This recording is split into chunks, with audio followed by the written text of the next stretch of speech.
ಊರಿನ ಬಂದೆ. ಅದ್ರಲ್ಲಿ ಏನಾಗ್ತದೆ, ಒಬ್ರು ರಿಟೈರ್ಡ್ ಟೀಚರ್ ಅವರ ಒಬ್ಬ ಶಿಷ್ಯ.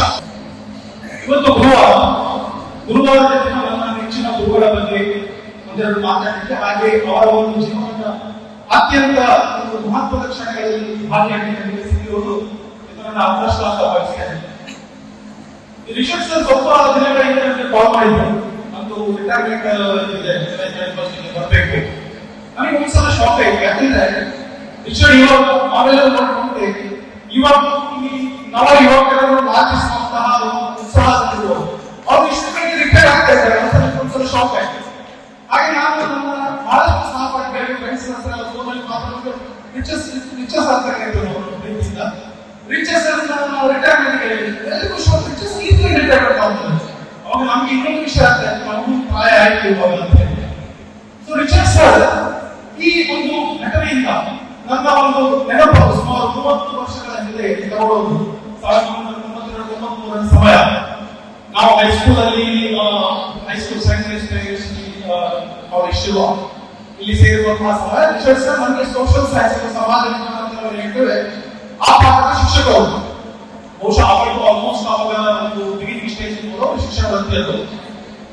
ಒಬ್ಬ ಬಹಳ ಆತ್ಮೀಯ ಶಿಕ್ಷಕರು ಅಂತ ಹೇಳ್ಬೋದು. ಯಾಕಂದ್ರೆ ಇವಾಗ ಮುಂಚೆ ಮಾತಾಡಿದವರು ಹೇಳಿದ್ರು ಬಹಳಷ್ಟು ಜನ, ಅವರು ಯಾವಾಗಲೂ ಮಕ್ಕಳಿಗೆ ಹೊಡೆಯುವುದಿಲ್ಲ, ಖಂಡಿತವಾಗಿ ಅವರು ನಾನು ಹೋಗ್ತೇನೆ. ಯಾಕಂದ್ರೆ ಆ ಸಮಯದಲ್ಲಿ ಕೂಡ ಬಹಳ ಆತ್ಮೀಯವಾಗಿತ್ತು, ಬಹಳ ಆತ್ಮೀಯ ಸಂವಾದ.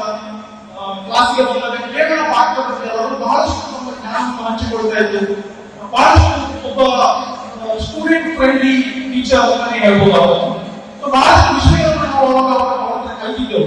ಅವಾಗ ನಮ್ದು ಟೀನೇಜ್ ಅಂತ ಹೇಳ್ತಾರೆ, ಹುಚ್ಚು ಕುದುರೆ ಮನಸ್ಸಿನ ವಯಸ್ಸು. ಆ ಸಮಯದಲ್ಲಿ ನಮಗೆ ಅದು ಅರ್ಥ ಆಗುವಂತ ವಯಸ್ಸು.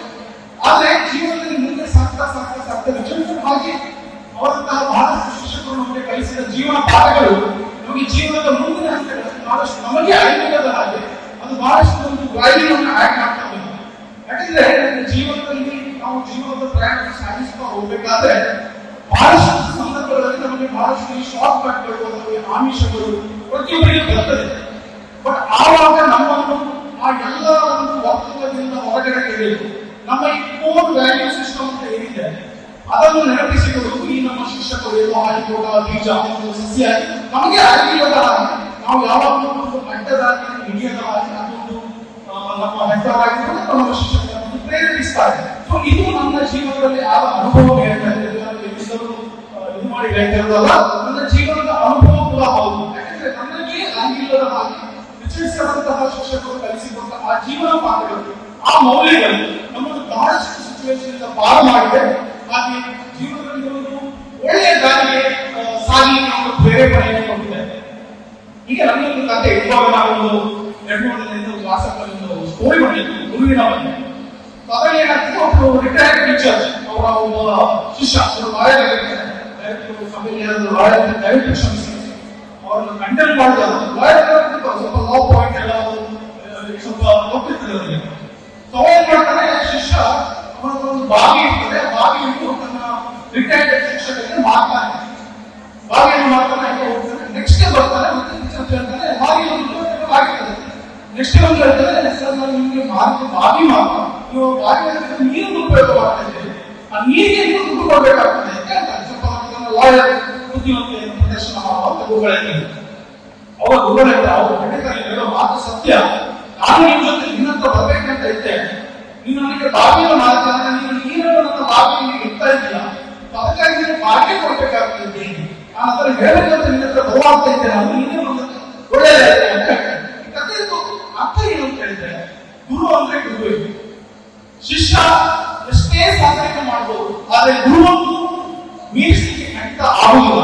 ಯಾಕಂದ್ರೆ ಗುರು ಏನ್ ಹೇಳ್ತಾರೆ, ಅದಕ್ಕೆ ಆ ಸಂವಾದ ಗುರು ಹೇಳ್ತಾರೆ, ನಿನ್ನಂತ ಬಹಳಷ್ಟು ಲಾಯರ್ಗಳನ್ನು ನಾನು ನನ್ನ ಶಿಷ್ಯ ವರ್ಗದಲ್ಲಿ ನೋಡಿದ್ದೇನೆ.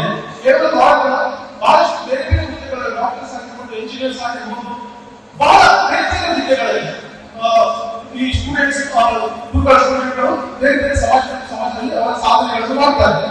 ಸೊ ಹಾಗಾಗಿ ಗುರು ಮತ್ತು ಶಿಷ್ಯ ಅವರ ಒಂದು ಸಂಬಂಧ ಒಂದು ಪ್ರೀತಿಯ ಸಂಬಂಧ. ನಮಗೆ ಈಗ ವಿಶೇಷ ಹೇಳಿದ್ರೆ ಅವರು ಬೈತಾರಲಿಲ್ಲ, ಹೊಡಿತಾರಲಿಲ್ಲ, ಆದ್ರೂ ಅವರು ಎದುರು ಬರುವಂತ ಒಂದು ಭಯ ಭಕ್ತಿ, ಅದು ಭಯ ನೆಗೆಟಿವ್ ಇರಲ್ಲ, ಅದೊಂದು ಫಿಯರ್ ಬೈ ಏನ್ ಹೇಳ್ತಾರೆ, ಭಕ್ತಿ ಭಕ್ತಿಯ ಒಂದು ಡಿವೋಷನಲ್ ಫಿಯರ್ ಅದು ಎಚ್ ಅಂತ ಯಾವುದೇ ನಮ್ಮ ಹಿಂದಿನ ಗುರುಗಳು ನಮಗೆ ಅದ್ರಲ್ಲಿ ಇರ್ತದೆ ಒಂದು ಮನಸ್ಸಲ್ಲಿ.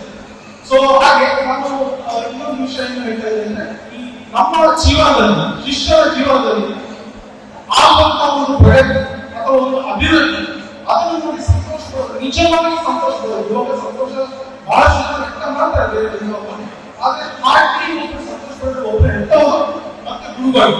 ಅದು ನನಗೆ ಯಾವಾಗ ಯಾವ್ದು ವಿಚಾರ ಮೀಟ್ ಆಗುವಾಗ ಅವರೊಂದು ಒಳ್ಳೆಯ ಒಂದು ಸ್ಮೈಲ್ ಮಾಡ್ಕೊಂಡು ಕ್ಯೂರಿಯಾಸಿಟಿ ಕೇಳ್ತಾರೆ, ಏನ್ ಮಾಡ್ತಾ ಇದ್ದೀರಾ, ಎಲ್ಲಿ ಕೆಲಸ ಮಾಡ್ತಾ ಇದ್ದೀರಾ, ಏನು ನನ್ನ ಬಗ್ಗೆ ಮಾತಾಡ್ತಾರೆ, ನಮ್ಮ ಸಹಪಾಠಿಗಳ ಬಗ್ಗೆ ಯಾವಾಗ ಹೇಳ್ತಾರೆ. ಅವರಿಗೆ ಒಂದು ಅವರಿಗೆ ತಿಳ್ಬೇಕಾಗುವುದು ಏನೋ ನಾನು ಕಲಿಸಿದ ಒಂದು ವಿದ್ಯಾರ್ಥಿಗಳು ಏನೋ ಒಂದು ಸಮಾಜದಲ್ಲಿ ಒಳ್ಳೆಯ ಒಂದು ಸ್ಥಿತಿಯಲ್ಲಿದ್ದಾರೆ ಅಂತ ಅವ್ರಿಗೆ ಬಹಳ ಖುಷಿ ಆಗ್ತದೆ. ಅದು ನಮ್ಗೆ ಯಾವಾಗ ಆಗುವಂತ ಒಂದು ವಿಷಯ. ಸೊ ಅದು ಏನಂದ್ರೆ ಈ ಒಬ್ಬ ಶಿಲ್ಪಿ ಇರ್ತಾನೆ ಅಥವಾ ಒಬ್ಬ ಮೇಸ್ತ್ರಿ ಇರ್ತಾನೆ ಮನೆ ಕಟ್ಟುವವರು, ಈ ಶಿಲ್ಪ ಕಲೆಯನ್ನು ಮಾಡಬೇಕಾದ್ರೆ ಅದೊಂದು ಮಣ್ಣಿನ ಒಂದು ಕಲ್ಲು ಕರೆ ಕಲ್ಲು ಅದಕ್ಕೆ ಹೊಡೆದು ಅದನ್ನು ಶಿಲ್ಪ ಕಲೆ ಮಾಡ್ತಾರೆ. ಹಾಗೆ ಮನೆ ಕಟ್ಟುವ ಮೇಸ್ತ್ರಿ ಈ ಕಲ್ಲಿಗೆ ಹೊಡೆದು ಅಥವಾ ಮರಕ್ಕೆ ಹೊಡೆದು ಅದಕ್ಕೆ ನೋವು ಮಾಡಿ ಒಂದು ಮನೆ ಕಟ್ತಾರೆ. ಆದ್ರೆ ಆ ಶಿಲ್ಪ ಕಲೆ ಆದ ಮೇಲೆ ಅಥವಾ ಒಂದು ಸುಂದರವಾದ ಮನೆ ಆದ್ಮೇಲೆ ಕೇವಲ ಆ ಶಿಲ್ಪಿ ಅಥವಾ ಮೇಸ್ತ್ರಿ ಮಾತ್ರ ಸಂತೋಷ ಪಡುವುದಿಲ್ಲ, ಅದರ ಬದಲಾಗಿ ಆ ನೋಡಿದಂತ ಎಲ್ಲರೂ ಅದರ ಬಗ್ಗೆ ಸಂತೋಷ ಪಡ್ತಾರೆ ಅಥವಾ ವಿಗ್ರಹವನ್ನು ಪೂಜಿಸ್ತಾರೆ. ಹಾಗೆ ಪಾತ್ರ ಶಿಷ್ಯನನ್ನು ರೂಪಿಸುವಲ್ಲಿ ಆಗ್ತದೆ. ಬಹಳ ಮಹತ್ವವಾದ ಪಾತ್ರ. ಹಾಗೆ ಸಾವಿರಾರು ಸ್ಟೂಡೆಂಟ್ಗಳಿಗೆ ವಿದ್ಯಾರ್ಥಿ ಮಾಡಿದ್ದೀರಿ, ನಿಮ್ಮ ಆದರ್ಶಗಳನ್ನು ಕಲಿಸಿದ್ದೀರಿ, ಪಾಠದ ವಿಷಯ ಮಾತ್ರ ಪಾಠ್ಯೇತರ ವಿಷಯಗಳನ್ನು ಕೂಡ ಬಹಳಷ್ಟು ಬೋಧಿಸಿದ್ದೀರಿ. ಅದು ನಿಮ್ಮ ಹಳೆಯ ವಿದ್ಯಾರ್ಥಿಗಳಿಗೆ ನಿಮ್ಮ ಎಲ್ಲ ವಿದ್ಯಾರ್ಥಿಗಳಿಗೆ ಒಂದು ಮಾರ್ಗದರ್ಶನ ಖಂಡಿತ ಆಗ್ತದೆ.